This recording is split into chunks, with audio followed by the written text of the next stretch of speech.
പഠിക്കാൻ വേണ്ടി പോകുന്നത് curves defined by vector functions. അപ്പോൾ കുറച്ച് കേർവുകൾ, ഈ വെക്റ്റർ ഫംഗ്ഷൻ ഡിഫൈൻഡ് ആയിട്ടുള്ള കുറച്ച് കേർവുകളുടെ എക്സാമ്പിളാണ് നമ്മൾ പഠിക്കാൻ പോകുന്നത്. അപ്പം ഫസ്റ്റ് നമ്മൾ ചെയ്യുന്നത് സ്ട്രേറ്റ് ലൈൻ്റെ വെക്റ്റർ ഫംഗ്ഷനാണ് നമ്മൾ എഴുതാൻ വേണ്ടി പോകുന്നത്.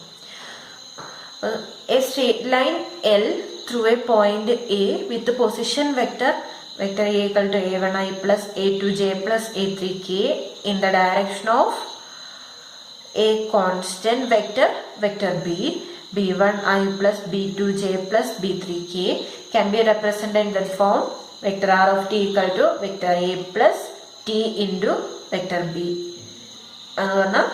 a1 plus tb1 plus a2 plus tb2j ഇവിടെ i ഉണ്ട് പ്ലസ് a3 പ്ലസ് tb3k. അപ്പോൾ ഇവിടെ പറഞ്ഞിരിക്കുന്ന വെക്റ്റർ ഇതാണ്. ഇപ്പോൾ XYZ പ്ലെയിൻ നമ്മൾ വരച്ചു, ആ സ്പേസ് വരച്ചു. അപ്പോൾ അതിൽ സ്ട്രേറ്റ് ലൈൻ എൽ എന്ന് പറഞ്ഞ പോയിന്റിലൂടെ പാസ് ചെയ്യുന്ന സ്ട്രേറ്റ് ലൈൻ ഇതാണ് എൽ എന്ന് പറഞ്ഞ ലൈൻ. എന്ന് പറഞ്ഞ പോയിന്റിലൂടെ പാസ് ചെയ്യുന്നു. ഇത് എൽ എന്ന് പറഞ്ഞ ലൈനാണ്. പിന്നെ എല്ലിന്റെ ഡയറക്ഷനും പറഞ്ഞിട്ടുണ്ട് അല്ലേ. In the direction off with position vector ഇതാണ് പറഞ്ഞിരിക്കുന്നത്. അപ്പോൾ പൊസിഷൻ വെക്റ്റർ എന്ന ഒറിജിനിൽ നിന്ന് ഈ പോയിന്റിലേക്കുള്ള വെക്റ്ററാണ് അല്ലേ. അപ്പോൾ ഒരു പോയിന്റ് തന്നിട്ടുണ്ടല്ലോ, എന്ന് പറഞ്ഞ പോയിന്റ് തന്നിട്ടുണ്ട്. അപ്പോൾ ഇതിന്റെ പൊസിഷൻ വെക്റ്റർ ഇതാണ്. ഇത് എ വെക്റ്ററാണ്. With position vector A vector and direction എന്ന് പറയുന്നത് ബി വെക്റ്ററിന്റെ ഡയറക്ഷൻ ആണെന്ന് പറഞ്ഞു. അപ്പോൾ ഈ ഡയറക്ഷനിൽ മാർക്ക് ചെയ്തിട്ട് ഇത് ബി വെക്റ്റർ എന്ന് പറഞ്ഞു കൊടുക്കാം. പിന്നെ ഡയറക്ഷനും തന്നിട്ടുണ്ട്. അങ്ങനെയാണെങ്കിൽ നമ്മൾ ആ സ്ട്രേറ്റ് ലൈനിന്റെ vector equation, vector function represent ചെയ്യുന്ന ഇങ്ങനെയായിരിക്കും. Vector R of T equal to vector A plus T into vector B. അപ്പോൾ അതിൽ ബ്രാക്കറ്റ് ഓപ്പൺ ചെയ്ത് കഴിഞ്ഞാൽ നമുക്ക് ഇങ്ങനെ കിട്ടും. എ വെക്റ്ററിന് നമ്മൾ a1i plus a2j plus a3k എഴുതുക. T into b1i plus b2j plus b3k. അപ്പോൾ ഇത് എക്സ്പാൻഡ് ചെയ്യുമ്പോൾ നമുക്ക് ഈ ഫോമിൽ കിട്ടും. അപ്പോൾ ഒരു സ്ട്രേറ്റ് ലൈനിന്റെ ഇക്വേഷൻ നമ്മളോട് ഇതിന് കറക്റ്റ് വാല്യൂസ് തന്നിട്ട് നമ്മൾ പ്രോബ്ലത്തിൽ ചോദിക്കാം. അപ്പൊ നമ്മൾ സ്ട്രേറ്റ് ലൈനിന്റെ ഇക്വേഷൻ എന്തായിരുന്നു എഴുതാൻ മതി. Straight line L through A point A with position vector ഇത്. അപ്പോൾ ഇവിടെ പൊസിഷൻ വെക്റ്റർ എന്ന് പറഞ്ഞാൽ ഈ എന്ന് പറഞ്ഞ പോയിന്റിലെ എന്ന് പറഞ്ഞ പോയിന്റ് എന്തായിരിക്കും. ഇവിടെ എന്ന് പറഞ്ഞ പോയിന്റ് എന്ന് പറഞ്ഞാൽ a1 a2 a3 എന്നായിരിക്കും ആ പോയിന്റ്. അതുകൊണ്ടല്ലേ പൊസിഷൻ വെക്റ്റർ ഇത് വന്നത്. പിന്നെ ഡയറക്ഷൻ ബി എന്ന് പറഞ്ഞ വെക്റ്ററിന്റെ ഡയറക്ഷൻ തന്നിട്ടുണ്ടെങ്കിൽ നമുക്ക് എന്ത് ചെയ്യാൻ പറ്റും, വെക്റ്റർ ഫംഗ്ഷൻ എഴുതാൻ പറ്റും. ഒരു സ്ട്രേറ്റ് ലൈനിന്റെ വെക്റ്റർ ഫംഗ്ഷൻ. ഇനി അടുത്ത നമുക്ക് എലിപ്സിന്റെയും സർക്കിളിന്റെയും ഒക്കെ വെക്റ്റർ ഇക്വേഷൻ എന്ന് നോക്കാം. മുന്നേ ആയിട്ട് നമ്മൾ സ്ട്രേറ്റ് ലൈനിന്റെ കേസിൽ ആ ബി വെക്റ്റർ എന്ന് പറഞ്ഞ ഡയറക്ഷൻ വെക്റ്റർ അല്ലേ, ബി വെക്റ്റർ എന്ന് പറഞ്ഞത് ഒരു യൂണിറ്റ് വെക്റ്റർ ആണെങ്കിൽ നമ്മൾ ആ വെക്റ്ററിന്റെ its components are direction cosines of L.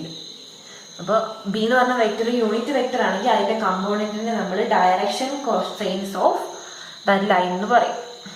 അപ്പൊ എക്സാമ്പിൾ ആയിട്ട് നമുക്ക് ഒരെണ്ണം ചെയ്ത് നോക്കാം. അപ്പൊ ഇതിന്റെ പാരാമെട്രിക് ഇക്വേഷൻ നമുക്ക് എഴുതാൻ പറ്റും. ആ സ്ട്രേറ്റ് ലൈനിന്റെ പാരാമെട്രിക് ഇക്വേഷൻ എന്തായിരിക്കും.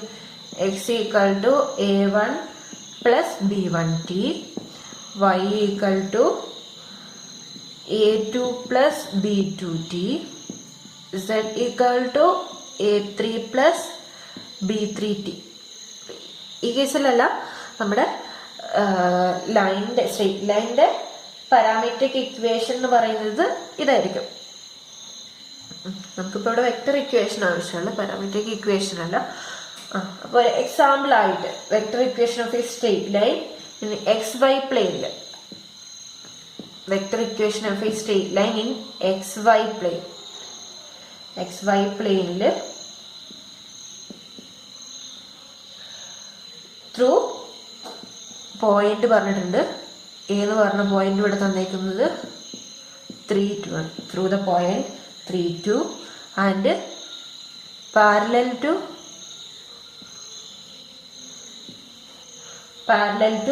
ഒരു വെക്റ്റർ തന്നിട്ടുണ്ട് I plus j. That is slope 1, having slope 1.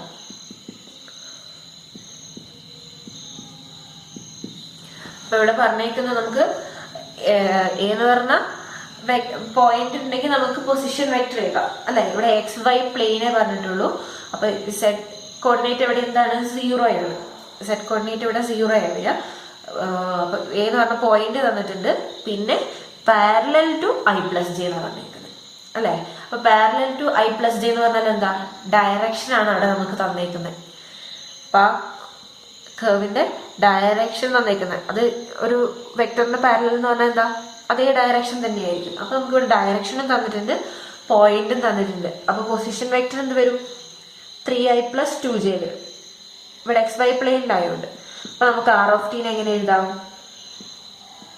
3i plus 2j plus T into B vector ആണ്, ഡയറക്ഷൻ വെക്ടർ.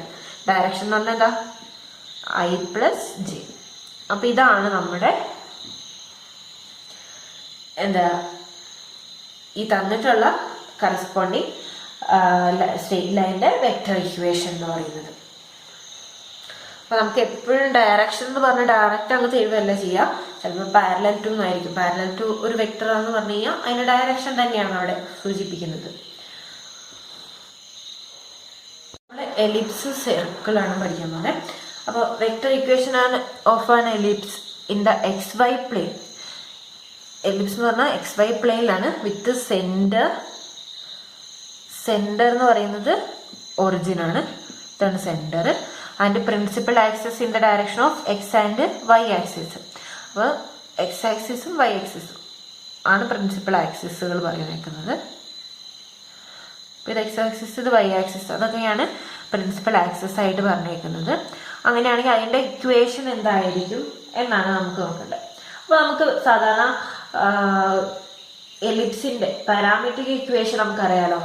എന്താ, X equal to A cos T, Y equal to B sine T ആണ്. അതെപ്പോഴാ, ഇവിടുത്തെ ഇതിന്റെ length A ആവുമ്പോഴും ഇവിടുത്തെ length B ആവുമ്പോഴും അല്ലേ. അപ്പോൾ ഇനി ഇത് വെച്ചിട്ടാണ് നമ്മൾ എന്ത് ചെയ്യുക, വെക്ടർ ഇക്വേഷൻ എഴുതാം. അപ്പോൾ വിച്ച് ഈസ്, അപ്പോൾ ഇതിന് നമുക്ക് എക്സിന് പകരം എന്ത് കൊടുത്താൽ മതി, എ കോസ് ടി കൊടുക്കാം. അപ്പോൾ വെക്ടർ ഇക്വേഷൻ എന്ന് പറയുന്നതാണ് R of T equal to X എന്ന് പറഞ്ഞതാ A cos T I plus Y എന്ന് പറഞ്ഞാൽ ബി സൈൻ ടി ജെ. അപ്പോൾ ഇത് എലിപ്സിന്റെ ഇക്വേഷൻ കിട്ടുമോ നമുക്ക് നോക്കാമല്ലോ അല്ലെ. എലിപ്സിന്റെ ഇക്വേഷൻ കിട്ടാൻ എന്ത് ചെയ്യണം, നമുക്ക് എക്സ് എന്ന് പറഞ്ഞാൽ എ കോസ് ടി ആണ്, വൈ എന്ന് പറഞ്ഞാൽ ബി സൈൻ ടി ആണ്. X square by A square, ഇത് നമ്മൾ ഓൾറെഡി ചെയ്തതാണ് സെക്കൻഡ് സെമ്മിൽ. X square by A square എന്ന് പറഞ്ഞാൽ എന്ത് കിട്ടും, A square cos square T by A square അല്ലേ. ഇനി Y square by B square എന്ന് നോക്കാം. അപ്പൊ A square cos square T by A square എന്ന് പറയുമ്പോൾ എന്ത് വരും, cos square T plus B square sine square T by B square sine square T എന്ത് കിട്ടും, 1 കിട്ടിയല്ലോ. അപ്പൊ ഇതൊരു എലിപ്സിന്റെ ഇക്വേഷൻ ആയി with principal axis X equal to A and Y equal to B. അപ്പൊ നമുക്ക് ഇത് എലിപ്സിന്റെ ഇക്വേഷൻ ആയിട്ട് കിട്ടി. അപ്പൊ ഇതാണ് നമ്മുടെ വെക്ടർ ഇക്വേഷൻ എന്ന് പറയുന്നത്, സൈൻ ടി ജെ, എലിപ്സിന്റെ വെക്ടർ ഇക്വേഷൻ. ഇനി ഇത് എപ്പോഴാണ് സർക്കിളിന്റെ വെക്ടർ ഇക്വേഷൻ എങ്ങനെയാണ് ഇപ്പൊ ഇതിൽ നിന്ന് കണ്ടുപിടിക്കാം. ഇവിടെ എ എന്ന് പറയുന്നതും ബി എന്ന് പറയുന്നതും ഈക്വൽ ആവുമ്പോൾ നമുക്ക് സർക്കിൾ കിട്ടുമല്ലോ അല്ലെ. എ എന്ന് പറയുന്നതും ബി എന്ന് പറയുന്നതും ഈക്വൽ ആവുമ്പോൾ നമുക്ക് സർക്കിൾ കിട്ടും. That means if B equal to A, then the equation, then the above equation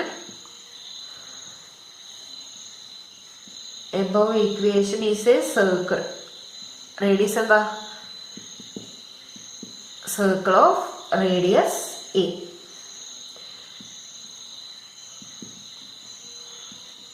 Circle of radius a. അപ്പൊ ഇങ്ങനെയാണ് നമ്മൾ സർക്കിളിന്റെ എലിപ്സിന്റെയും വെക്ടർ ഇക്വേഷൻ എന്ന് പറയുന്നത്. ഇതില് എയും ബിയും ഈക്വൽ ആവുമ്പോൾ നമുക്ക് സർക്കിളിന്റെ വെക്ടർ ഇക്വേഷൻ കിട്ടും. എയും ബിയും ഡിഫറെന്റ് ആവുമ്പോൾ നമുക്ക് എലിപ്സും കിട്ടും. അടുത്തതായിട്ട് നമ്മൾ പഠിക്കാൻ പോകുന്ന കർവ് എന്ന് പറഞ്ഞാൽ സർക്കുലർ ഹെലിക്സ് ആണ്. Circular helix. അപ്പോൾ ഇതെന്ന് പറഞ്ഞു കഴിഞ്ഞാൽ ഹെലിക്സ് എന്ന് പറഞ്ഞാൽ ട്വിസ്റ്റഡ് കർവ് ആണ്, നമ്മുടെ സാധാ കർവ് അല്ല, ട്വിസ്റ്റഡ് കർവ്. എക്സാമ്പിൾ ആയിട്ട് സ്പ്രിങ് ഒക്കെ, സ്പ്രിങ് എന്ന് പറഞ്ഞാൽ ഒരു എൻഡിൽ തുടങ്ങി ഇങ്ങനെ റൗണ്ട് ചെയ്ത് അങ്ങനെ പോകുന്ന ആ ഷേപ്പിനെയാണ് ഹെലിക്സ് എന്ന് പറയാം. അപ്പോൾ the twisted curve C represented by the vector equation. അതിന്റെ വെക്ടർ ഇക്വേഷൻ ഇതാണെന്നാണ് പറയുന്നത്. A cos T I plus B sine T J plus T K. അപ്പൊ അതാണ് സർക്കുലർ ഹെലിക്സിന്റെ ഇക്വേഷൻ. അപ്പൊ നമ്മൾ എക്സാമ്പിളായിട്ട് ഇവിടെ ഒരു സർക്കുലർ ഹെലിക്സ് എടുത്തിട്ടുണ്ട്. അപ്പൊ ഇവിടെ ഒരു സർക്കുലർ ഹെലിക്സ് വരച്ചിരിക്കുന്നത്. അപ്പൊ സർക്കുലർ ഹെലിക്സ് എന്ന് പറഞ്ഞാൽ നമ്മള് സ്പ്രിങ് കണ്ടിട്ടില്ലേ, ഒരു സിലിണ്ടർ പോലെയല്ലേ ഇരിക്കുന്നത്. അപ്പോൾ എന്ന് വെച്ചാൽ അത് സിലിണ്ടറിന് ചുറ്റും ഇങ്ങനെ റോൾ ചെയ്തുകൊണ്ടിരിക്കും. അപ്പൊ ഇതാണ് നമ്മുടെ സർക്കുലർ ഹെലിക്സ് എന്ന് പറയുന്നത്. ഇങ്ങനെ റൗണ്ട് ചെയ്ത് ഇങ്ങനെ പോകും. അപ്പൊ ഇതില് നമുക്ക് അപ്പൊ ആദ്യം എന്താ വേണ്ടത്, ഇവിടെ എക്സ് വാരി ചെയ്യുന്നത് എങ്ങനെയാ, എക്സ് വാരി ചെയ്യുന്നത്, എക്സും വൈയും വാരി ചെയ്യുന്നത് ഒരു സർക്കിളിന് ചുറ്റുമാണ് അല്ലെ.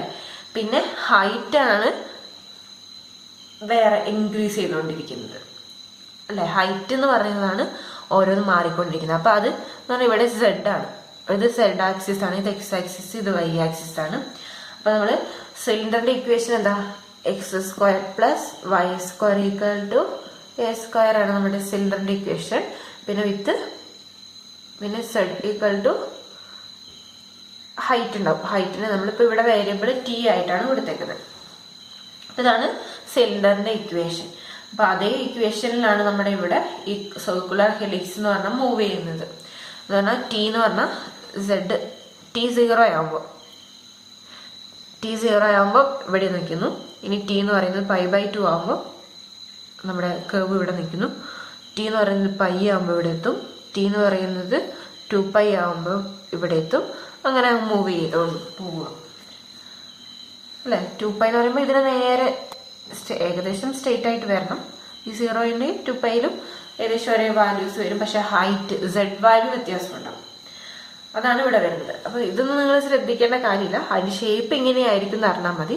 പിന്നെ അതിന്റെ വെക്ടർ ഇക്വേഷൻ എന്തായിരിക്കുന്നു. വെക്ടർ ഇക്വേഷൻ എന്താ കിട്ടേണ്ടത് നമുക്ക് ശരിക്കും.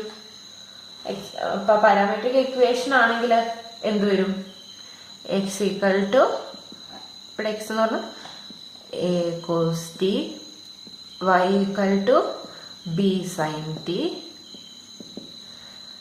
പിന്നെ സെഡ് ഈക്വൽ ടു ടി. അപ്പൊ ഇവിടെ ടി വേരി ചെയ്യുന്നത് എവിടെ തൊട്ട് എവിടെ വരിക, ഇവിടെ നിന്ന് എങ്ങോട്ടാ തീരുന്നതെന്ന് പറഞ്ഞിട്ടില്ല, ഇവിടെ എങ്ങോട്ടാ എൻഡിങ് ഒന്നും പറഞ്ഞിട്ടില്ല. അതുകൊണ്ട് ടി വേരി ചെയ്യുന്നത് -∞ തൊട്ട് ഇൻഫിനിറ്റി വരെ. അപ്പൊ ഇതാണ് നമ്മുടെ സർക്കുലർ ഹെലിക്സിന്റെ പാരാമെട്രിക് ഇക്വേഷൻ എന്ന് പറയുന്നത്. അപ്പൊ ഇപ്പൊ നമ്മൾ രണ്ടു തരം കേവുകളാണ് പഠിച്ചത്. ഒന്ന്, ഈ കേവ് നമുക്ക് പ്ലെയിനിൽ വരയ്ക്കാൻ പറ്റൂല അല്ലെ, പ്ലെയിനിൽ വരയ്ക്കാൻ പറ്റത്തില്ല. ഇതിന് മുന്നേ പഠിച്ച സർക്കിളും സ്ട്രെയിറ്റ് ലൈനും ഒക്കെ നമുക്ക് എവിടെ വരയ്ക്കാം, പ്ലെയിനിൽ വരയ്ക്കാം. അപ്പൊ ഈ കേവ് പ്ലെയിനിൽ വരയ്ക്കാൻ പറ്റില്ല. ഇതിന് മുന്നേ വരച്ച കേവുകളൊക്കെ നമുക്ക് പ്ലെയിനിൽ വരയ്ക്കാൻ പറ്റും. അപ്പൊ ആ കേവുകളെ, പ്ലെയിനിൽ വരയ്ക്കാൻ പറ്റിയ കേവുകളെ നമ്മൾ പ്ലെയിൻ കേവ്സ് എന്ന് പറയും. ഇനി പ്ലെയിൻ കേവുകൾ അല്ലാത്ത കേവിനെ നമ്മൾ ട്വിസ്റ്റഡ് കേവ് എന്ന് പറയും. ട്വിസ്റ്റഡ് കേവ് എന്ന്, ഇതാണ് രണ്ടും തമ്മിലുള്ള വ്യത്യാസം.